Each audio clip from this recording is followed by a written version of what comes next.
Molecular basis of ഇൻഹെറിറ്റൻസിന്റെ 4ാമത്തെ സെഷനാണ് നമ്മളിവിടെ പഠിക്കുന്നത്.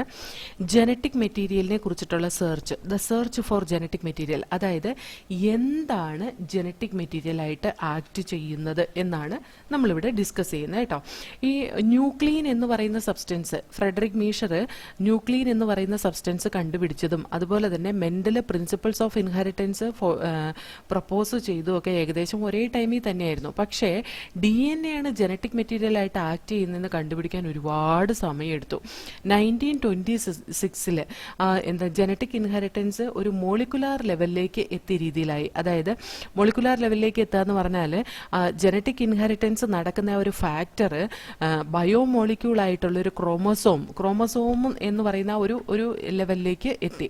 അതായത് പല ഡിസ്കവറീസും ലൈക്ക് ഗ്രിഗർ മെന്റലിനെ, Walter Sutton, Thomas Hunt Morgan, അതേപോലത്തെ കുറേ സയന്റിസ്റ്റ് ഈ പറയുന്ന ജനറ്റിക് മെറ്റീരിയലിന്റെ സെർച്ച് ഒരു ക്രോമസോമിലേക്ക് ലൊക്കേറ്റ് ചെയ്യത്തക്ക രീതിയിൽ കുറച്ച് ആ സെർച്ച് ഒന്ന് നാരോ ആക്കി. ഇനി വേറൊന്നും ആലോചിച്ച് പോകണ്ട, ഈ ഫാക്ടർ ഇരിക്കുന്ന ക്രോമസോമിലാണ്, അത് ന്യൂക്ലിയസിന്റെ ഉള്ളിലാണ് ഇരിക്കുന്നത് എന്നുള്ള ആ ഒരു ഐഡിയ കൊണ്ടുവന്നു.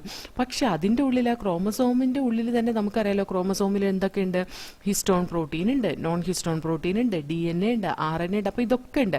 ഇതിനകത്ത് ഏതാണ് ആക്ച്വലി ജനറ്റിക് മെറ്റീരിയൽ ആയിട്ട് ആക്ട് ചെയ്യുന്നത് എന്നവർക്ക് കണ്ടുപിടിക്കാൻ കഴിഞ്ഞില്ല എന്നുള്ളതാണ് വാസ്തവം കേട്ടോ. നമുക്ക് ഈ ഒരു പാരഗ്രാഫ് വായിച്ചു നോക്കാം. Even though the discovery of nuclein by Miescher and the proposition for principle of inheritance by Mendel were almost at the same time, but that the DNA act as genetic material took long time to be discovered and proven.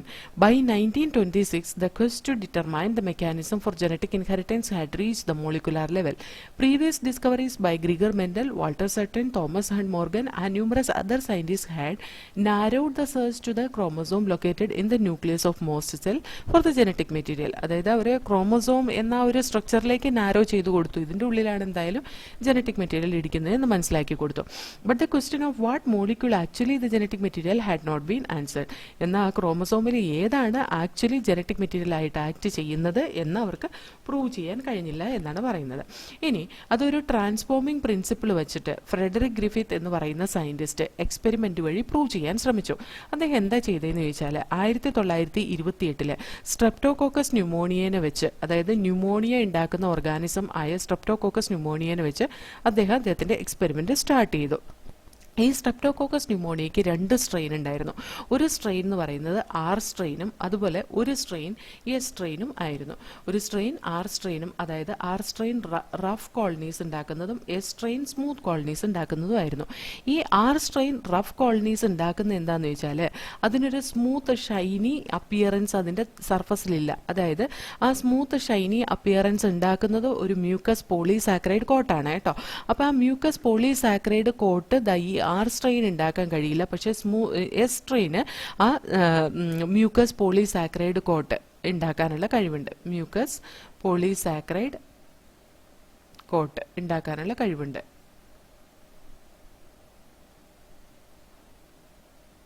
Okay, അതുകൊണ്ടാണ് S strain smooth ആയിട്ട് കാണുന്നത്.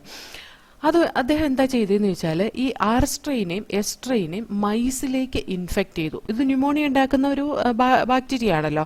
അപ്പോൾ അത് experimental organism ആയ മൈസിലേക്ക് S സ്ട്രെയിനെ inject ചെയ്തു, അതേപോലെ R സ്ട്രെയിനെ inject ചെയ്തു. S സ്ട്രെയിനെ inject ചെയ്ത മൈസ് ചത്തുപോയി, R സ്ട്രെയിനെ ഇൻജെക്ട് ചെയ്ത മൈസ് സർവൈവ് ചെയ്തു. എന്ന് പറഞ്ഞാൽ S സ്ട്രെയിൻ്റെ ആ മ്യൂക്കസ് പോളിസാക്കറൈഡ് കോട്ട് ഒരു വിറുലൻ കപ്പാസിറ്റി ഉള്ള, അത് ടോക്സിക് ആണ്. ആ ടോക്സിസിറ്റി അത് അതിന്റെ ഹോസ്റ്റ് ഓർഗാനിസത്തിലേക്ക് കൊടുക്കുകയും അവിടെ ആ ഹോസ്റ്റ് ഓർഗാനിസത്തിനെ കൊന്നുകളയുകയും ചെയ്തു. എന്നാൽ അതേസമയം R സ്ട്രെയിൻ ഇത് പ്രൊഡ്യൂസ് ചെയ്യാനുള്ള കഴിവില്ല, മ്യൂക്കസ് പോളിസാക്കറൈഡ് കോട്ട് പ്രൊഡ്യൂസ് ചെയ്യാനുള്ള കഴിവില്ല. അതുകൊണ്ട് തന്നെ അത് വിറുലന്റ് അല്ല. അതുകൊണ്ട് അതിനെ ഇൻജെക്ട് ചെയ്ത മൈസ് ഒന്നും ചത്തുപോയില്ല. പിന്നെ അദ്ദേഹം എന്താ ചെയ്തതെന്ന് ചോദിച്ചാൽ ഈ S സ്ട്രെയിനെ ഹീറ്റ് കിൽ ചെയ്തു. അതായത് ആ സ്മൂത്ത് കോളനി ഉണ്ടാക്കുന്ന സ്ട്രെപ്റ്റോകോക്കസ് ന്യൂമോണിയ എന്ന ബാക്ടീരിയനെ ചൂടാക്കി കൊന്നു. അതിനുശേഷം ആ ഹീറ്റ് കിൽ ചെയ്ത ബാക്ടീരിയനെ മൈസിലേക്ക് ഇൻജെക്ട് ചെയ്തു. അപ്പൊ നോക്കുമ്പോൾ എല്ലാ മൈസും സർവൈവ് ചെയ്യുന്നുണ്ട്. അത് ഇൻജെക്ട് ചെയ്തിട്ടും ആ മൈസ് എല്ലാം സർവൈവ് ചെയ്യുന്നുണ്ട്. അപ്പോൾ എന്താണ് ശരിക്കും പറഞ്ഞാൽ ആ മൈസ് ആ ഒരു എന്താ പറയുക ഇൻഫെക്ഷൻ പ്രൊഡ്യൂസ് ചെയ്യുന്ന ആ ഒരു നേച്ചർ അതിനില്ല, കാരണം അത് ചത്തുപോയി. ഇനി പിന്നീട് എന്താ ചെയ്തതെന്ന് വെച്ചാൽ ഈ ഹീറ്റ് കിൽഡ് S സ്ട്രെയിനെ വെച്ചും അതേപോലെ തന്നെ R സ്ട്രെയിനെ വെച്ചും മൈസിനെ ഇൻജെക്ട് ചെയ്തു. അതായത് ആദ്യം ഹീറ്റ് കിൽഡ് S സ്ട്രെയിനെ ഇൻജെക്ട് ചെയ്തു, അതിന്റെ പുറകെ ഒരു R സ്ട്രെയിൻ ലൈവ് R സ്ട്രെയിനെയും കൂടെ ഇൻജെക്ട് ചെയ്തു. അപ്പൊ അദ്ദേഹത്തിന് കാണാൻ കഴിഞ്ഞ കുറേ മൈസ് ന്യൂമോണിയ ഉണ്ടാവുകയും കുറേ മൈസിന് ന്യൂമോണിയ ഉണ്ടാവുകയും അത് ചത്തുപോവുകയും ചെയ്തതായിട്ട് അദ്ദേഹം കണ്ടു എന്ന് പറഞ്ഞിട്ടുണ്ടെങ്കിൽ ആ എസ്ട്രെയിൻ എന്തായാലും ചത്തുപോയതാണല്ലോ. വിറുലൻസ് ഉണ്ടാക്കുന്ന അല്ലെങ്കിൽ ആ ടോക്സിക് ആയിട്ടുള്ള എസ്ട്രെയിൻ അവിടെ ശരിക്കും പറഞ്ഞിട്ടുണ്ടെങ്കിൽ അത് ചത്തുപോയ ബാക്ടീരിയ. പക്ഷേ ഈ സ്ട്രെയിൻ ബാക്ടീരിയ ലൈവായിട്ട് കൊടുത്തു. സ്ട്രെയിന് വിറുലൻസ് ഇല്ലല്ലോ, എന്നിട്ടും അത് ആ മൈസിനെ കൊന്നു കളഞ്ഞെങ്കിൽ സ്ട്രെയിന് എസ്ട്രെയിൻ്റെ ക്യാരക്ടറിസ്റ്റിക് ഫീച്ചേഴ്സ് കിട്ടിയിട്ടുണ്ട്. അതായത് സ്ട്രെയിൻ ഇപ്പോൾ ആ സ്മൂത്ത് കോളനി ഉണ്ടാക്കാൻ വേണ്ടിയിട്ടുള്ള ആ പോളിസാക്രൈഡ് സിന്തസൈസ് ചെയ്യാനുള്ള കഴിവുണ്ട് എന്ന് അവർക്ക് മനസ്സിലായി. അതായത് ആ മ്യൂക്കസ് പോളിസാക്രൈഡ് സിന്തസൈസ് ചെയ്യാനുള്ള കഴിവുണ്ടെന്ന് മനസ്സിലായി. അതെങ്ങനെയായിരിക്കാം? അതങ്ങനെ മനസ്സിലാവുക മാത്രമല്ല, അദ്ദേഹം എന്താ ചെയ്തതെന്നറിയോ, ആ ചത്തുപോയ മൈസിന്ന് അദ്ദേഹത്തിന് എസ് ബാക്ടീരിയനെ ഐസൊലേറ്റ് ചെയ്യാൻ പറ്റി. അതായത് എസ്ട്രെയിൻ ബാക്ടീരിയനെ ഐസൊലേറ്റ് ചെയ്യാൻ പറ്റി. ശരിക്കും പറഞ്ഞാൽ അവിടെ എസ്ട്രെയിൻ ബാക്ടീരിയ ലൈവ് ബാക്ടീരിയ ഉണ്ടായിരുന്നില്ലല്ലോ. എസ്ട്രെയിൻ ബാക്ടീരിയ കിൽഡ് ആയിരുന്നു കൊടുത്തത്, സ്ട്രെയിൻ ബാക്ടീരിയ ആയിരുന്നു ലൈവ് കൊടുത്തത്. നമുക്കറിയാലോ, എന്തായാലും ഒരു നോൺ ലിവിങ് ഒബ്ജക്റ്റിൽ നിന്ന് ഒരു പുതിയ അല്ലെങ്കിൽ നോൺ ലിവിങ് ഓർഗാനിസത്തിൽ നിന്ന് ഒരു പുതിയ ഓർഗാനിസം ഉണ്ടാവില്ല. ചത്തുപോയ ഓർഗാനിസം എന്തായാലും റീപ്രൊഡ്യൂസ് ചെയ്യില്ല എന്ന് നമുക്കറിയാലോ. അപ്പോൾ ഈ ചത്തുപോയ ഓർഗാനിസം റീപ്രൊഡ്യൂസ് ചെയ്യില്ലാത്ത സ്ഥിതിക്ക് എസ്ട്രെയിൻ ബാക്ടീരിയ ചത്തുപോയതിൽ നിന്ന് ഉണ്ടാവില്ല, സ്ട്രെയിൻ ബാക്ടീരിയ കൺവേർട്ട് ആയിട്ടായിരിക്കാം എസ്ട്രെയിൻ ബാക്ടീരിയ ഉണ്ടായത് എന്ന് അദ്ദേഹത്തിന് മനസ്സിലായി. അതുപോലെ തന്നെ ആ ചത്തുപോയ മൈസിൽ നിന്ന് അദ്ദേഹത്തിന് ഈ ലൈവായിട്ടുള്ള എസ്ട്രെയിൻ ബാക്ടീരിയനെ കിട്ടുകയും ചെയ്തു. അദ്ദേഹം അതിൽ നിന്ന് കൺക്ലൂഡ് ചെയ്ത് എങ്ങനെയാണെന്ന് വെച്ചാൽ, ഈ നോൺ വിറുലൻ്റ് ആയിട്ടുള്ള സ്ട്രെയിൻ ബാക്ടീരിയനെ വിറുലൻ്റ് ആക്കി ട്രാൻസ്ഫോം ചെയ്യിക്കാൻ കഴിഞ്ഞു. ആർക്ക്? ഹീറ്റ് കിൽഡ് ആയിട്ടുള്ള എസ്ട്രെയിൻ ബാക്ടീരിയയ്ക്ക്. എന്ന് പറഞ്ഞാൽ ഹീറ്റ് കിൽഡ് ആയിട്ടുള്ള എസ്ട്രെയിൻ ബാക്ടീരിയെന്ന് അതിൻ്റെ genetic material somehow it has entered inside the strain bacteria. അതായത് എസ്ട്രെയിൻ ബാക്ടീരിയയുടെ ക്യാരക്ടർ ട്രാൻസ്ഫർ ചെയ്യുന്ന ആ ഫാക്ടർ അല്ലെങ്കിൽ ജനറ്റിക് മെറ്റീരിയൽ എങ്ങനെയോ ലൈവ് സ്ട്രെയിൻ ബാക്ടീരിയയുടെ ഉള്ളിൽ കയറി ലൈവ് സ്ട്രെയിൻ ബാക്ടീരിയയുടെ ഉള്ളിൽ ഈ ജനറ്റിക് മെറ്റീരിയലിൻ്റെ ക്യാരക്ടർ അത് എക്സ്പ്രസ് ചെയ്ത് അത് അതിൻ്റെ മ്യൂക്കസ് പോളിസാക്രൈഡ് ഉണ്ടാക്കുകയും അത് വിറുലൻസ് പ്രൊഡ്യൂസ് ചെയ്യുകയും ചെയ്തു എന്ന് അദ്ദേഹത്തിന് മനസ്സിലായി. പക്ഷേ എന്നാലും അവിടെ എന്താണ് ജനറ്റിക് മെറ്റീരിയൽ ആയിട്ട് ഇതിൻ്റെ ഉള്ളിലേക്ക് കയറിയത്, സ്ട്രെയിൻ്റെ ഉള്ളിലേക്ക് കയറിയത് എസ്ട്രെയിനിൽ നിന്ന്, അല്ലെങ്കിൽ സ്ട്രെയിനെ എസ്ട്രെയിനാക്കി ട്രാൻസ്ഫോം ചെയ്യിക്കാൻ വേണ്ടിയിട്ട് എസ്ട്രെയിൻ്റെ എന്ത് ഫാക്ടറാണ് സ്ട്രെയിനിലേക്ക് കയറിയത് എന്നുള്ളത് വീണ്ടും അജ്ഞാതമായി തുടർന്നു. പിന്നീടും നമുക്കറിയില്ലായിരുന്നു കേട്ടോ. പക്ഷേ ഈ ജനറ്റിക് മെറ്റീരിയലിൻ്റെ ബയോകെമിക്കൽ നേച്ചർ പിന്നീട് ബയോകെമിക്കൽ ക്യാരക്ടറൈസേഷനൊക്കെ വെച്ച് പിന്നീട് കണ്ടുപിടിച്ചിട്ടുണ്ട് കേട്ടോ. അപ്പോൾ ഇദ്ദേഹത്തിന് എക്സ്പെരിമെൻറ്റ് ചെയ്തപ്പോൾ അത്രയും മാത്രമേ അദ്ദേഹത്തിന് കണ്ടുപിടിക്കാൻ കഴിഞ്ഞുള്ളൂ. എന്തോ ഒന്ന് സ്ട്രെയിൻ എസ്ട്രെയിൻ ബാക്ടീരിയ ആയിട്ട് കൺവേർട്ട് ചെയ്തിട്ടുണ്ട്. അതായത് ഒരു ട്രാൻസ്ഫോർമേഷൻ നടന്നിട്ടുണ്ട്. എന്തിൽ നിന്ന് എന്തിലേക്ക്? സ്ട്രെയിനിൽ നിന്ന് എസ്ട്രെയിനിലേക്ക്. അതിനെയാണ് ട്രാൻസ്ഫോമിംഗ് പ്രിൻസിപ്പിൾ എന്ന് പറയുന്നത്. അപ്പോൾ നമുക്കിത് വായിച്ച് നോക്കാം. ഏതെങ്കിലും ഒരു പോയിന്റ് വിട്ടിട്ടുണ്ടെങ്കിൽ ഞാൻ വായിക്കുമ്പോൾ പറയാം കേട്ടോ. In 1928, Frederick Griffith in a series of experiment with streptococcus pneumoniae, that is the bacterium responsible for pneumonia, witnessed a miraculous transformation in the bacteria. During the course of his experiment, a living organism, that is bacteria, had changed in physical form. When Streptococcus pneumoniae or pneumococcus bacteria are grown on culture plate, some produce smooth shiny colonies, that is S colony, while others produce rough colonies, that is R colony. This is because the S strain bacteria have a mucus polysaccharide coat while R strain does not. Mice infected with the S strain virulent die from pneumonia infection, but mice infected with the R strain do not develop pneumonia. S strain, when it is injected to mice died. R strain, when it is injected to mice live. Mice ചത്തുപോയില്ല. Griffith was able to kill bacteria by heating them. He observed that heat killed S strain bacteria injected into mice did not kill them. That is മൈസിന് heat kill ചെയ്ത ബാക്ടീരിയയും കൊണ്ട് inject ചെയ്തപ്പോൾ അത് ചത്തുപോയില്ല. അതേപോലെ S strain heat killed വെച്ച് treat ചെയ്തപ്പോൾ മൈസ് ചത്തില്ല, മൈസ് ലൈവായിട്ട് നിന്നു. എന്നാൽ S strain heat killed plus strain live വെച്ച് ട്രീറ്റ് ചെയ്തപ്പോൾ മൈസ് ഡൈ ആയി. When he injected a mixture of heat killed S and live R bacteria, the mice died. Moreover, he recovered living S bacteria from the dead mice. He concluded that R strain bacteria had somehow been transformed by heat killed S strain bacteria. Some transforming principle transferred from the heat killed S strain had enabled the R strain to synthesize a smooth polysaccharide coat and become virulent. This must be due to the transfer of genetic material. However, the biochemical nature of genetic material was not defined from his experiments. Griffith അദ്ദേഹത്തിന്റെ experiment ചെയ്തിരുന്ന അദ്ദേഹം transforming principle പറഞ്ഞു. അതായത് R സ്ട്രെയിനെ S strain ആയിട്ട് transform ചെയ്യിപ്പിക്കുന്ന എന്തോന്നുണ്ട് എന്ന് പറഞ്ഞു. എന്നാൽ അത് എന്ത് ബയോകെമിക്കലാണ്, ആ ബയോകെമിക്കലിനെ ക്യാരക്ടറൈസ് ചെയ്യാൻ അദ്ദേഹത്തിന് കഴിഞ്ഞില്ല. അതിനെ ക്യാരക്ടറൈസ് ചെയ്യാനുള്ള വർക്ക് ചെയ്തത് Oswald Avery, Colin MacLeod and Maclyn McCarty എന്നീ സയന്റിസ്റ്റ് 1933 മുതൽ 1944 വരെ വർക്ക് ചെയ്തിട്ടാണ് ഈ ജനറ്റിക് മെറ്റീരിയൽ പ്രോട്ടീൻ ആണ് എന്നുള്ള ഒരു ഐഡിയ തെറ്റാണെന്ന് പറഞ്ഞത് കേട്ടോ. അതിനു മുമ്പ് വരെ എന്തായിരുന്നു വിചാരിച്ചുകൊണ്ടിരുന്നത്? ഇവരുടെ ഈ വർക്കിന് മുമ്പ് വരെ ജനറ്റിക് മെറ്റീരിയൽ അല്ലെങ്കിൽ ഈ ക്യാരക്ടർ ട്രാൻസ്ഫർ ചെയ്യുന്ന പ്രോട്ടീൻ വഴിയാണെന്നാണ് വിചാരിച്ചുകൊണ്ടിരുന്നത്. പക്ഷെ ബയോകെമിക്കൽ ക്യാരക്ടറൈസേഷൻ പ്രൂവ് ചെയ്യാൻ വേണ്ടിയിട്ടുള്ള എക്സ്പെരിമെന്റ് ഈ മക്ലിയോടും മെക്കാർത്തിയും ഏവറിയും കൂടി കണ്ടക്ട് ചെയ്തതിന് ശേഷം പ്രോട്ടീൻ അല്ല എന്തായാലും ഈ ട്രാൻസ്ഫോമിംഗ് സബ്സ്റ്റൻസ് എന്ന് മനസ്സിലായി. അവർ എന്തിനു വേണ്ടിയിട്ടാണ് വർക്ക് ചെയ്തതെന്ന് ചോദിച്ചാൽ biochemical nature of transforming principle determine ചെയ്യാൻ വേണ്ടിയിട്ട് ഗ്രിഫിത്തിന്റെ എക്സ്പെരിമെന്റിൽ എന്താണ് ഈ ആർ സ്ട്രെയിൻ ബാക്ടീരിയനെ എസ് സ്ട്രെയിൻ ബാക്ടീരിയയാക്കി മാറ്റാൻ വേണ്ടിയിട്ട് എസ് സ്ട്രെയിൻ ബാക്ടീരിയനെ ട്രാൻസ്ഫോം ചെയ്തത് എന്നറിയാൻ വേണ്ടിയിട്ടുള്ള എക്സ്പെരിമെന്റ് ആണ് ചെയ്തത്. അതിനവരെന്താ ചെയ്തതെന്നറിയോ? അവർ യൂസ് ചെയ്തത് 3 എൻസൈംസ് ഉണ്ട് കേട്ടോ. അവർ മൂന്ന് എൻസൈംസ് യൂസ് ചെയ്തു. അതെന്തിനു വേണ്ടിയിട്ടാണെന്ന് ചോദിച്ചാൽ ഈ എസ്ട്രെയിൻ ബാക്ടീരിയയുടെ ബയോകെമിക്കൽസിനെ പ്യൂരിഫൈ ചെയ്യാൻ വേണ്ടിയിട്ടാണ്. അതിനകത്ത് യൂസ് ചെയ്ത 3 എൻസൈംസ് ആണ് പ്രോട്ടിയേസ് എന്ന് പറയുന്ന പ്രോട്ടീൻ ഡൈജസ്റ്റിംഗ് എൻസൈം, RNase എന്ന് പറയുന്ന RNA ഡൈജസ്റ്റിംഗ് എൻസൈം. RNase ഇങ്ങനെയാണ് കേട്ടോ എഴുതണേ. അതേപോലെ DNase എന്ന് പറയുന്ന DNA ഡൈജസ്റ്റിംഗ് എൻസൈംസ്. ഈ 3 എൻസൈം വെച്ചിട്ട് അവർ ഈ പറയുന്ന ബയോകെമിക്കലിനെ പ്യൂരിഫൈ ചെയ്തു കേട്ടോ.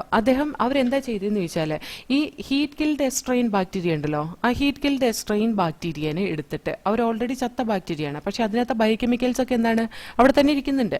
ആ ബയോകെമിക്കൽസ് ഇമ്പോർട്ടൻ്റ് ആയിട്ടുള്ളത് ക്രോമസോമിലാണ് ജനറ്റിക് മെറ്റീരിയൽ ഇരിക്കുന്നതെന്ന് പറയുമ്പോൾ ക്രോമസോമിൽ ഇമ്പോർട്ടൻ്റ് ആയിട്ടുള്ളത് പ്രോട്ടീനും DNA RNA ആണ്. അപ്പം നമ്മൾ ആ പ്രോട്ടീനെ കംപ്ലീറ്റ് ചോപ്പ് ചെയ്ത് കളയുക. ഇനി ആ പ്രോട്ടീൻ ആക്റ്റീവ് ആവാൻ പാടില്ല. അതായത് ആ പ്രോട്ടീൻ ഇനി അവിടെ ഇരുന്നാലല്ലേ പ്രോട്ടീനാണ് ബയോകെമിക്കൽ ട്രാൻസ്ഫോമിംഗ് പ്രിൻസിപ്പിളിന്റെ ബയോകെമിക്കൽ എന്ന് പറയുന്ന പ്രോട്ടീൻ ആണെങ്കിൽ ആ ആർ സ്ട്രെയിനെ എസ് സ്ട്രെയിൻ ആക്കി മാറ്റുള്ളൂ. പ്രോട്ടീൻ അവിടെ ഇരുന്ന ആർ സ്ട്രെയിനെ എസ് സ്ട്രെയിൻ ആക്കി മാറ്റും, ഇരുന്നില്ലെങ്കിൽ മാറ്റില്ല എന്നൊരു കൺസെപ്റ്റോട് കൂടിയിട്ട് അവർ പ്രോട്ടീനെ ഫുള്ളി ചോപ്പ് ചെയ്ത് കളഞ്ഞു. അതായത് പ്രോട്ടീനെ കുഞ്ഞു പീസായിട്ട് മുറിച്ച് കളഞ്ഞു. അത് എന്ത് എൻസൈം വെച്ചിട്ടാണെന്നറിയോ? പ്രോട്ടിയേസ് എൻസൈം വെച്ചിട്ടാണ്. എന്നിട്ട് അവർ എന്ത് ചെയ്തെന്നറിയോ? ഈ ഹീറ്റ് കിൽഡ് എസ്ട്രെയിൻ ബാക്ടീരിയനെ പ്രോട്ടിയേസ് വെച്ച് ട്രീറ്റ് ചെയ്ത് പ്രോട്ടീനെ കംപ്ലീറ്റ് ചോപ്പ് ചെയ്ത് കളഞ്ഞു. ഇനി ആ പ്രോട്ടീൻ എന്ത് ചെയ്യാൻ പറ്റില്ല? റീനേച്ചുറേഷൻ സംഭവിക്കില്ല, അത് ഫങ്ഷണലായിട്ട് മാറില്ല ഒരു കാരണവശാലും. അങ്ങനെ ആ എസ്ട്രെയിൻ ബാക്ടീരിയനെ ആർ സ്ട്രെയിൻ ലൈവ് ബാക്ടീരിയ ആയിട്ട് മിക്സ് ചെയ്ത് ഈ മൈസിലേക്ക് കൊടുത്തപ്പോൾ they could understand that mice is again getting disease എന്ന് പറഞ്ഞാൽ പ്രോട്ടീൻ അല്ല അപ്പോൾ ഈ പറയുന്ന ക്യാരക്ടർ ട്രാൻസ്ഫോം ചെയ്യുന്നതെന്ന് അവർക്ക് മനസ്സിലായി. അപ്പോൾ അവരെന്ത് ചെയ്തു? ആ ഹീറ്റ് കിൽഡ് എസ്ട്രെയിൻ ബാക്ടീരിയനെ പ്രോട്ടിയേസ് വെച്ച് ട്രീറ്റ് ചെയ്തിട്ടുണ്ടല്ലോ, ആ സെയിം ബാക്ടീരിയനെ കുറച്ച് RNase വെച്ചിട്ടും കൂടെ ട്രീറ്റ് ചെയ്തു. അപ്പോൾ RNA മുഴുവൻ ചോപ്പ് ചെയ്ത് കളഞ്ഞു. RNA മുഴുവൻ ചോപ്പ് ചെയ്ത് കളഞ്ഞതിന് ശേഷം വീണ്ടും അത് S strain heat killed S strain which is treated with protease and RNase, it was injected to the mice along with live R strain. Live R സ്ട്രെയിൻ്റെ കൂടെ heat killed S strain which is treated with protease and RNase inject ചെയ്തു. അന്നേരവും അവർക്ക് കാണാൻ കഴിഞ്ഞു കുറേ mice ചത്തുപോയിട്ടുണ്ട്. എന്ന് പറഞ്ഞാൽ എന്താ? അവിടെ ലൈവ് ആർ സ്ട്രെയിനെ വീണ്ടും എസ്ട്രെയിനായിട്ട് ട്രാൻസ്ഫോം ചെയ്യിച്ചിട്ടുണ്ട്. പിന്നെ അവിടെ ബാക്കി എന്ത് കണ്ടന്റേ ഉള്ളൂ? DNA ഉള്ളൂ. അതുകൊണ്ട് അവർ എന്ത് പറഞ്ഞു? DNA ആയിരിക്കണം ഈ പറയുന്ന ജനറ്റിക് മെറ്റീരിയൽ അല്ലെങ്കിൽ biochemical which is transforming one bacteria to other form. ഒരു ബാക്ടീരിയനെ വേറൊരു ഫോമിലേക്ക് ട്രാൻസ്ഫോം ചെയ്യിപ്പിക്കുന്ന ബയോകെമിക്കൽ DNA ആയിരിക്കും എന്നവർ പറഞ്ഞു. അത് കൺഫേം ചെയ്യാൻ വേണ്ടിയിട്ട് അവർ എന്ത് ചെയ്തെന്നറിയോ? ആ സെയിം ബാക്ടീരിയനെ DNase വെച്ച് ട്രീറ്റ് ചെയ്തു. അതായത് ഹീറ്റ് കിൽഡ് എസ്ട്രെയിൻ ബാക്ടീരിയനെ DNase വെച്ച് ട്രീറ്റ് ചെയ്തു. DNA ചോപ്പ് ചെയ്ത് കളയുന്ന എൻസൈം വെച്ച് ട്രീറ്റ് ചെയ്തു. അതിനുശേഷം അത് മൈസിലേക്ക് ഇഞ്ചെക്ട് ചെയ്ത് ലൈവ് ആർ സ്ട്രെയിനുമായിട്ട് മിക്സ് ചെയ്ത് മൈസിലേക്ക് ഇഞ്ചെക്ട് ചെയ്തപ്പോൾ മൈസ് ഡിഡ് നോട്ട് ഡൈ. മൈസിന് അസുഖം വരികയോ അല്ലെങ്കിൽ മൈസ് ചത്തുപോവുകയോ ചെയ്തില്ല. അപ്പോൾ എന്തായി? എല്ലാ മൈസും ലൈവായിട്ട് നിന്നു. That means DNA it is the genetic material which will do the transformation from one bacteria to another bacteria എന്ന് അവർക്ക് മനസ്സിലായി. പക്ഷെ ഇതാരും ആക്സെപ്റ്റ് ചെയ്തില്ല കേട്ടോ. കാരണം എന്താണെന്ന് വെച്ചാൽ ഓരോന്ന് ഇതൊരു ഇതല്ലെങ്കിൽ മറ്റത് എന്നുള്ള ഒരു ഫോമിലാണ്. അതൊരു പ്രോട്ടിയേസിനെ ഡൈജസ്റ്റ് ചെയ്ത് RNaseനെ ഡൈജസ്റ്റ് ചെയ്ത് DNaseനെ ഡൈജസ്റ്റ് ചെയ്ത് അങ്ങനെയൊക്കെ ഇവർ കണ്ടുപിടിച്ചത് കൊണ്ട്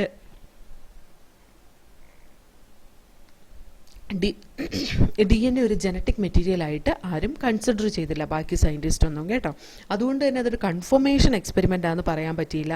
എന്നാൽ പോലും നമുക്ക് എന്ത് മനസ്സിലായി? DNA ആണ് ജനറ്റിക് മെറ്റീരിയലായിട്ട് ആക്ട് ചെയ്യുന്ന ബയോകെമിക്കൽ എന്ന ഒരു കാര്യത്തിൽ ചെറിയൊരു തീരുമാനം ആയി എന്ന് പറയാം, biochemical characterization of transforming principle എന്ന്. അപ്പോൾ ആ ഭാഗം ഒന്ന് വായിച്ചു നോക്കാം. Biochemical characterization of transforming principle. Prior to the work of Oswald Avery, Colin MacLeod and Maclyn McCarty 1933 till 1944, the genetic material was thought to be a protein. They worked to determine the biochemical nature of transforming principle in Griffith experiment. ഇവിടെ ഈ ഒരു sentence പറഞ്ഞേക്കുന്ന protein ആണ് genetic material എന്ന് കണ്ടുപിടിച്ചു എന്നല്ല കേട്ടോ. ഇത് 1933 to 1944 ഈ 3 സയന്റിസ്റ്റും കൂടി എക്സ്പെരിമെന്റ് ചെയ്യുന്നത് വരെ biochemical characterization of transforming principle prove ചെയ്യാൻ വേണ്ടിയിട്ട് അവരുടെ എക്സ്പെരിമെന്റ് സ്റ്റാർട്ട് ചെയ്യുന്നവരെ പ്രോട്ടീനാണ് ഈ ട്രാൻസ്ഫോർമേഷൻ ചെയ്യുന്നത് എന്നാണ് വിശ്വസിക്കപ്പെട്ടിരുന്നതെന്നാണ് ഇവിടെ പറഞ്ഞത്, കേട്ടോ. ഇനി what they did, they purified biochemicals, that is proteins, DNA, RNA, etc. from the heat killed S cells to see which one could transform live R cell into S cell. They discovered that DNA alone from S bacteria cause R bacteria to become transformed. They also discovered that protein digesting enzymes or proteases and RNA digesting enzymes RNases did not affect transformation. So the transforming substance was not a protein or RNA. Digestion with the DNAs did inhibit transformation, suggesting that the DNA caused the transformation. They concluded that DNA is the hereditary material, but not all biologists were convinced. Can you think of any difference between DNAs and DNAs? DNAs എന്ന് പറഞ്ഞാൽ DNAയുടെ പ്ലൂറലും DNAs എന്ന് പറയുന്ന DNA degrade ചെയ്യുന്ന എൻസൈമാണ്, കേട്ടോ. ഈ genetic material DNA ആണെന്നുള്ളതിൻ്റെ ഒരു confirmatory proof, അതാണ് ജനറ്റിക് മെറ്റീരിയൽ ഈസ് DNA, അതിൻ്റെ ഒരു അൺഈക്വൽ പ്രൂഫ് കൊണ്ടുവന്നത് Hershey and Chase, Alfred Hershey and Martha Chase എന്നീ 2 സയൻറ്റിസ്റ്റാണ്, കേട്ടോ. അവർ വർക്ക് ചെയ്തത് വൈറസ്, ബാക്ടീരിയനെ ഇൻഫെക്റ്റ് ചെയ്യുന്ന ബാക്ടീരിയോഫേജ് വൈറസിനെയും ബാക്ടീരിയനെയും വെച്ചിട്ടാണ്. അവർ യൂസ് ചെയ്ത ബാക്ടീരിയ എസ്ക്രീഷ്യ കൊളയാണ്. അതേപോലെ തന്നെ അവർ എസ്ക്രീഷ്യ കൊളൈനെ ഇൻഫെക്റ്റ് ചെയ്യാൻ വേണ്ടിയിട്ട് യൂസ് ചെയ്ത ബാക്ടീരിയോഫേജ് T2 ബാക്ടീരിയോഫേജ് ആണ്. അവരെന്താ ചെയ്തതെന്ന് ചോദിച്ചാൽ, ബാക്ടീരിയോഫേജ് ശരിക്കും പറഞ്ഞാൽ ബാക്ടീരിയോഫേജ് എങ്ങനെയാണ് ബാക്ടീരിയനെ അറ്റാക്ക് ചെയ്യുന്നത്? ബാക്ടീരിയനെ ഇൻഫെക്റ്റ് ചെയ്യുന്ന സമയത്ത് കണ്ട ഈ ബാക്ടീരിയോഫേജ് വന്നിട്ട് ബാക്ടീരിയയുടെ സർഫസിൽ ഇങ്ങനെ പറ്റിപ്പിടിച്ചിരിക്കും. എന്നിട്ട് നമുക്കറിയാലോ ബാക്ടീരിയോഫേജ് വൈറസ് എന്ന് പറയുന്നത് ആകെ 2 പാർട്ടിക്കിൾസ് മാത്രമേ അതിനകത്തുള്ളൂ. ഒന്ന് അതിൻ്റെ ജനറ്റിക് മെറ്റീരിയലും ഒന്ന് അതിൻ്റെ പ്രോട്ടീൻ കോട്ടും, ഒന്ന് അതിൻ്റെ ന്യൂക്ലിക് ആസിഡും. ഒന്നുപോലെ അത് DNA ആയിരിക്കും അല്ലെങ്കിൽ RNA ആയിരിക്കും. രണ്ടും കൂടി ഒരിക്കലും ഒരു ബാക്ടീരിയോഫേജിൻ്റെ ഉള്ളിലോ അല്ലെങ്കിൽ വൈറസിൻ്റെ ഉള്ളിലോ കാണില്ല. അതായത് ഒന്നുപോലെ DNA അല്ലെങ്കിൽ RNA ആണ് വൈറസിൽ കാണുള്ളൂ. അപ്പോൾ അവിടെ 2 പാർട്ടിക്കിളിനെ നമ്മൾ സംശയിക്കേണ്ടതുള്ളൂ. അതായത് ഒന്നുപോലെ DNA അല്ലെങ്കിൽ RNA, അത് അല്ലെങ്കിൽ പ്രോട്ടീൻ. ഇത് ഏതെങ്കിലും ഒന്നാണ് ജനറ്റിക് മെറ്റീരിയൽ ആയിട്ട് ആക്ട് ചെയ്യുന്നത്. പിന്നെ ഈ വൈറസിന് സ്വന്തമായിട്ട് നിലനിൽക്കാനുള്ള കപ്പാസിറ്റി ഇല്ലല്ലോ. നമ്മൾ എന്താ പഠിച്ചിട്ടുള്ളത്? വൈറസ് എന്ന് പറയുന്ന non living particle outside the host organism അതൊരു ഒബ്ലിഗേറ്റ് പാരസൈറ്റ് ആണ് പഠിച്ചിട്ടുള്ളത്. അതായത് സ്ട്രിക്റ്റ് പാരസൈറ്റ് ആണ്. അതൊരു ഹോസ്റ്റ് ഓർഗാനിസത്തിൻ്റെ ഉള്ളിൽ കയറിയാൽ മാത്രമാണ് അതിന് മൾട്ടിപ്ലൈ ചെയ്യാനും അതിൻ്റെ ഫിസിയോളജിക്കൽ ആക്ടിവിറ്റി പെർഫോം ചെയ്യാനും കഴിയുള്ളൂ എന്ന് പറഞ്ഞാൽ, എങ്ങനെയാണ് ആ ഒരു ബാക്ടീരിയോഫേജ് ബാക്ടീരിയയുടെ ഉള്ളിലേക്ക് എൻറ്റർ ചെയ്യുന്നത്? അതിൻ്റെ ക്യാരക്ടർ ബാക്ടീരിയയുടെ ഉള്ളിൽ എക്സ്പ്രസ് ചെയ്യിപ്പിക്കുന്നത്. അപ്പോൾ ആ ക്യാരക്ടറിനെ ട്രാൻസ്ഫർ ചെയ്യാൻ ഏത് ഫാക്ടറാണ് അതിൻ്റെ ഉള്ളിലേക്ക് പോകുന്നത് എന്നാണ് നമുക്ക് നോക്കേണ്ടത്, അല്ലേ? അപ്പോൾ അതിന് വേണ്ടിയിട്ടാണ് അവർ ഇങ്ങനൊരു എക്സ്പെരിമെൻറ്റ് കണ്ടക്ട് ചെയ്തത്. ഇങ്ങനൊരു എക്സ്പെരിമെൻറ്റ് കണ്ടക്ട് ചെയ്യുമ്പോൾ ഈ ബാക്ടീരിയനെ ബാക്ടീരിയോഫേജ് വെച്ച് ഇൻഫെക്റ്റ് ചെയ്യിക്കുന്ന സമയത്ത് അവർ സെലക്ട് ചെയ്ത് 2 തരത്തിലുള്ള വൈറസസിനെ സെലക്ട് ചെയ്തു. അതായത് T2 ബാക്ടീരിയോഫേജിനെ തന്നെ 2 ഗ്രൂപ്പാക്കി. ആ 2 ഗ്രൂപ്പിൽ ഒരു ഗ്രൂപ്പിനെ 35S വെച്ച് റേഡിയോ ലേബൽ ചെയ്തു. 35S വെച്ച് റേഡിയോ ലേബൽ ചെയ്ത റേഡിയോ ആക്ടിവിറ്റി ഉണ്ടാകുന്നത് പ്രോട്ടീൻ റീജിയനിലായിരിക്കും, പ്രോട്ടീൻ കോട്ടിലായിരിക്കും. കാരണം എന്താണ്? പ്രോട്ടീനിലാണ് സൾഫർ ഉണ്ടാവുള്ളൂ. ന്യൂക്ലിക് ആസിഡിൽ സൾഫർ എവിടെയെങ്കിലും നമ്മൾ പഠിച്ചിട്ടുണ്ടോ? ഇല്ലല്ലോ. ന്യൂക്ലിക് ആസിഡിൽ നമ്മൾ പഠിച്ചിട്ടുള്ളത് നൈട്രജൻ ബേസ്, അതുപോലെ പെൻറ്റോ ഷുഗർ, ഫോസ്ഫോറിക് ആസിഡാണ് പഠിച്ചിട്ടുള്ളത്. അപ്പോൾ സൾഫർ എന്ന് പറയുന്ന ഒരു കോമ്പൗണ്ട് ന്യൂക്ലിക് ആസിഡിൽ വരുന്നേ ഇല്ല. പക്ഷേ പ്രോട്ടീനിലോ സൾഫർ കണ്ടെയ്നിങ് കണ്ടെയ്നിങ് പ്രോട്ടീൻ ഉണ്ടല്ലോ, മെത്യോനിൻ ഉണ്ട്, അതുപോലെ തന്നെ സിസ്റ്റീൻ ഉണ്ട്, സിസ്റ്റൈൻ ഉണ്ട്, അങ്ങനെ കുറെ സൾഫർ കണ്ടെയ്നിങ് അമിനോ ആസിഡ് ഉണ്ട്. പിന്നെ ഒരു പ്രത്യേകതയുണ്ട്, ഈ ബാക്ടീരിയോഫേജിന്റെ ഒക്കെ പ്രോട്ടീൻ കോട്ട് ഉണ്ടല്ലോ, ആ ക്യാപ്സിഡ് എന്ന് പറയുന്ന ലെയറിലെ അവിടെയൊക്കെ ഇഷ്ടംപോലെ സൾഫർ കണ്ടെയ്നിങ് അമിനോ ആസിഡ് ഉണ്ട്. അതുകൊണ്ട് തന്നെ ആ സൾഫറിനെ റേഡിയോ ആക്റ്റീവ്ലി ലേബൽഡ് ചെയ്ത്, ആ പ്രോട്ടീൻ കോട്ടിലെ സൾഫറിനെ റേഡിയോ ആക്റ്റീവ്ലി ലേബൽഡ് ചെയ്തിട്ട് അതിനെ ഈ ബാക്ടീരിയയിലേക്ക് ഇൻഫെക്റ്റ് ചെയ്യാൻ റെഡിയാക്കി വെച്ചു. പിന്നെ വേറൊരു ഗ്രൂപ്പ് ബാക്ടീരിയ നമ്മൾ രണ്ടായിട്ട് സ്പ്ലിറ്റ് ചെയ്തില്ലേ ബാക്ടീരിയോഫേജിനെ, വേറൊരു ഗ്രൂപ്പ് ബാക്ടീരിയോഫേജിനെ 32P വെച്ച് റേഡിയോ ലേബൽ ചെയ്തു. അതായത് അതിന്റെ ഫോസ്ഫോറിക് ആസിഡിനെ അല്ലെങ്കിൽ ഫോസ്ഫേറ്റ് ഗ്രൂപ്പിനെ റേഡിയോ ലേബൽ ചെയ്തു. അവിടെ ഫോസ്ഫേറ്റ് എവിടെയാണ് കാണുന്നത്? പ്രോട്ടീനിൽ ഒരിക്കലും ഫോസ്ഫറസ് ഉണ്ടോ? ഇല്ല, വളരെ റെയർ ആയിട്ടാണ് പ്രോട്ടീനിൽ ഫോസ്ഫറസ് ഉണ്ടാവുള്ളൂ. പക്ഷേ ഫോസ്ഫോറിക് ആസിഡ് എവിടെയുണ്ട്? DNA അല്ലെങ്കിൽ RNA ഉണ്ട്. ആ ഫോസ്ഫേറ്റ് ഗ്രൂപ്പ് ഇല്ലേ, അപ്പൊ അതിനെ റേഡിയോ ലേബൽ ചെയ്തു 32P വെച്ച്. അപ്പൊ അവിടെ റേഡിയോ ആക്ടിവിറ്റി എവിടെയാണ് വരിക? DNA വരിക. അപ്പോൾ ബാക്ടീരിയോഫേജിനെ രണ്ട് ഗ്രൂപ്പായിട്ട് ഡിവൈഡ് ചെയ്തു. ഒരു ഗ്രൂപ്പ് ബാക്ടീരിയോഫേജിന്റെ പ്രോട്ടീനെ 35S വെച്ച് ലേബൽ ചെയ്തു. എന്ന് പറഞ്ഞാൽ 35S സൾഫർ കണ്ടെയ്ൻ ചെയ്യുന്ന അതിന്റെ അമിനോ ആസിഡിലായതുകൊണ്ട് അതിന്റെ പ്രോട്ടീൻ കോട്ടിനെ 35S വെച്ച് ലേബൽ ചെയ്തു. ബാക്കി ഒരു ഗ്രൂപ്പ് ബാക്ടീരിയോഫേജിനെ 32P വെച്ച് അതിന്റെ DNA അല്ലെങ്കിൽ RNA റേഡിയോ ലേബൽ ചെയ്തു. അത് കഴിഞ്ഞിട്ട് ഈ ഒരു ഗ്രൂപ്പ് ബാക്ടീരിയനെ ഒരു ഗ്രൂപ്പ് ഈ എസ്കരീഷ്യ കൊളൈനെ ഇൻഫെക്ട് ചെയ്യാൻ വിട്ടു ഒരു ടെസ്റ്റ് ട്യൂബില്. ഈ ഒരു ഗ്രൂപ്പ് ബാക്ടീരിയോഫേജിനെ വേറൊരു ടെസ്റ്റ് ട്യൂബില് എസ്കരീഷ്യ കൊളായുമായിട്ട് ഇൻഫെക്ട് ചെയ്യാൻ വിട്ടു. അപ്പൊ ഈ പറയുന്ന ബാക്ടീരിയോഫേജ് വന്നിട്ട് ബാക്ടീരിയയുടെ സർഫസിൽ അറ്റാച്ച് ചെയ്തിരിക്കുന്നതും ഈ ബാക്ടീരിയോഫേജ് ഇതിന്റെ ഉള്ളിലേക്ക് അതിന്റെ ജനറ്റിക് ഫാക്ടറിനെ കടത്തിവിട്ടതും നമുക്ക് കാണാൻ കഴിയും. അല്ല, ഈ ജനറ്റിക് ഫാക്ടറിനെ കടത്തിവിട്ടതിന് ശേഷം ആരെവിടെ ഉണ്ടാവുക? ഈ ബാക്ടീരിയോഫേജിന്റെ പുറന്തോട ഉണ്ടാവുക. ബാക്ടീരിയോഫേജിന്റെ പുറന്തോടിന്റെ ഉള്ളിലേക്ക് കയറി പോകുന്നുണ്ടോ? ഇല്ല, ജനറ്റിക് മെറ്റീരിയൽ മാത്രമാണ് കയറി പോകുന്നുള്ളൂ. അപ്പോൾ ഇതിന്റെ മേലെ ഇരിക്കുന്ന ഈ പുറന്തോട് അത് വളരെ ഡെൻസിറ്റി കുറവായിരിക്കും. കാരണം എന്താ? ബാക്ടീരിയനൊക്കെ ഒരുപാട് ചെറുതാണ് വൈറസ്. അത് എസ്പെഷ്യലി ബാക്ടീരിയോഫേജിന്റെ സൈസൊക്കെ വളരെ ചെറുതാണ്. അപ്പോൾ അതിന്റെ ഡെൻസിറ്റിയും കുറവായിരിക്കും. അപ്പോൾ ഈ ബാക്ടീരിയയുടെ സർഫസിൽ ഇപ്പോൾ ബാക്ടീരിയോഫേജിന്റെ ഈ പോർഷനും അതിന്റെ ഉള്ളിലായിട്ട് എന്താണ് എൻ്റർ ചെയ്തിട്ടുള്ളത്? ജനറ്റിക് മെറ്റീരിയലുമാണ് എൻ്റർ ചെയ്തിട്ടുള്ളത്. ഇനി അപ്പോൾ ഇതിന്റെ കേസിൽ എങ്ങനെയായിരിക്കും? ഇതിന്റെ കേസിലും അതേപോലെ തന്നെ അതിന്റെ ജനറ്റിക് മെറ്റീരിയൽ ഉള്ളിലേക്ക് എൻ്റർ ചെയ്യും, ബാക്കി അതിന്റെ പുറത്ത് പറ്റിപ്പിടിച്ചിരിക്കും. ഇനി നമുക്ക് അറിയണം ഈ ബാക്ടീരിയയുടെ ഉള്ളിൽ ഏത് ഗ്രൂപ്പ് ബാക്ടീരിയയുടെ ഉള്ളിലാണോ റേഡിയോ ആക്ടിവിറ്റി കാണുന്നത്, അതനുസരിച്ച് നമുക്ക് റേഡിയോ ആക്ടിവിറ്റി പ്രൊഡ്യൂസ് ചെയ്യിപ്പിച്ച ആ ഭാഗം ആ ബാക്ടീരിയയുടെ ഉള്ളിലേക്ക് കയറിയിട്ടുണ്ടെന്ന് മനസ്സിലാവുമല്ലോ.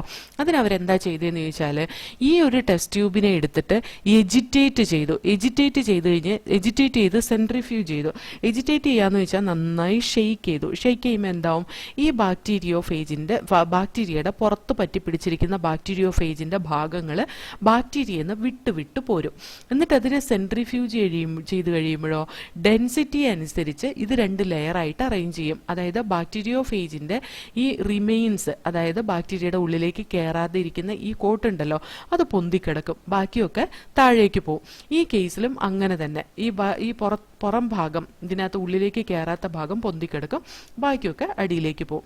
ഇനി ഈ രണ്ട് ടെസ്റ്റ് ട്യൂബും പരിശോധിച്ചു നോക്കിയപ്പോൾ ഈ ടെസ്റ്റ് ട്യൂബിന് ബാക്ടീരിയയുടെ ഉള്ളിലായിട്ട് ഒരു റേഡിയോ ആക്ടിവിറ്റിയും കണ്ടില്ല. പക്ഷേ അതിൻ്റെ ആ ഒരു ഇന്നുണ്ടല്ലോ, സൂപ്പർനൈറ്റ് ഉണ്ടല്ലോ, അതിൻ്റെ മേലെ പൊന്തിക്കിടക്കുന്ന ഭാഗം, അവിടെ റേഡിയോ ആക്ടിവിറ്റി കണ്ടു. എന്ന് പറഞ്ഞാൽ എന്താണ്?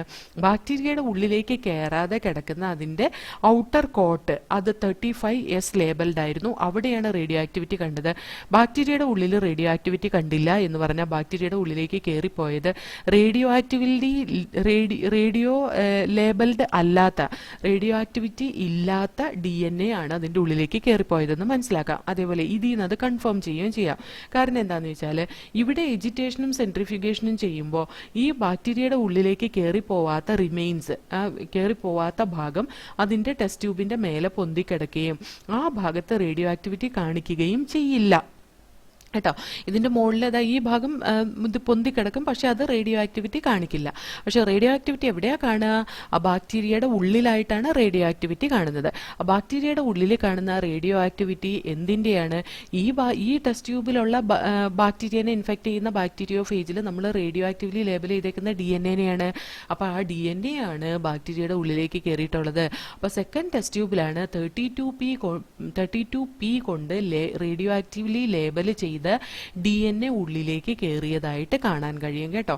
അപ്പോൾ അതിനെ ഇൻഫെക്റ്റ് ചെയ്ത് ബ്ലെൻഡ് ചെയ്ത് സെൻട്രിഫ്യൂജ് ചെയ്ത് കഴിഞ്ഞ് കഴിയുമ്പോൾ നമുക്ക് രണ്ടാമത്തെ ടെസ്റ്റ് ട്യൂബിൽ ബാക്ടീരിയയുടെ ഉള്ളിൽ റേഡിയോ ആക്ടിവിറ്റി കാണാൻ കഴിയും. ആദ്യത്തെ ടെസ്റ്റ് ട്യൂബിൽ ബാക്ടീരിയയുടെ പുറത്ത്, അതായത് ടെസ്റ്റ് ട്യൂബിൻ്റെ മേലെയായിട്ട് റേഡിയോ ആക്ടിവിറ്റി ഉള്ള പ്രോട്ടീൻ പൊന്തിക്കിടക്കുന്നതും കാണാം. എന്ന് പറഞ്ഞാൽ അതിൻ്റെ അർത്ഥം എന്താണ്? From this it is confirm that the genetic material it is the DNA and this genetic material that will help in transferring the characters, that genetic material that will help in transferring the characters from one organism to other organism എന്ന് പറയാം. ഇതാണ് ഹാർഷി and chase experiment കേട്ടോ. അപ്പോൾ നമുക്കതൊന്ന് വായിച്ചു നോക്കാം ആദ്യം. The genetic material is DNA. The unequivocal proof that DNA is genetic material came from the experiment of Alfred Hershey and Martha Chase in 1952. They worked with viruses that infect bacteria called bacteriophages. Bacteriophage attached to the bacteria and its genetic material then enters the bacterial cell. The bacterial cell treats the viral genetic material as if it was its own and subsequently manufactures more virus particles. The bacterial cell treats the viral genetic material as its own.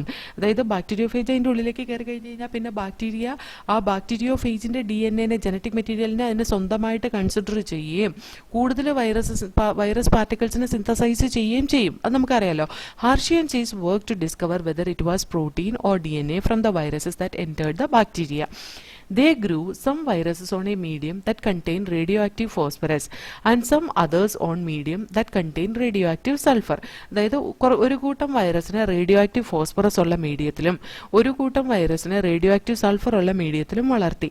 Virus grown in the presence of radio active phosphorus contain radio active DNA but not radioactive protein because DNA contain phosphorus but protein does not.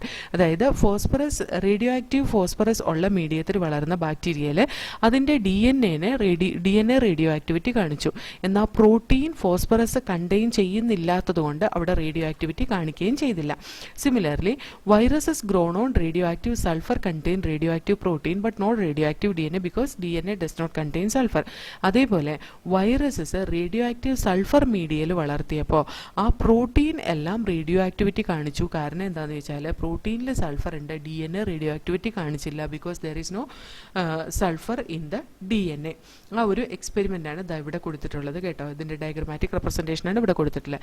ഈ radio active phages പിന്നീട് എസ്കെറിഷ്യ കൊളൈനെ infect ചെയ്യാൻ വിട്ടു. Radio active phages were allowed to attach to E coli bacteria. Then as the infection proceed, ആ infection proceed ചെയ്യുന്നതനുസരിച്ച് viral coat were remove from the bacteria by agitating them in a blender.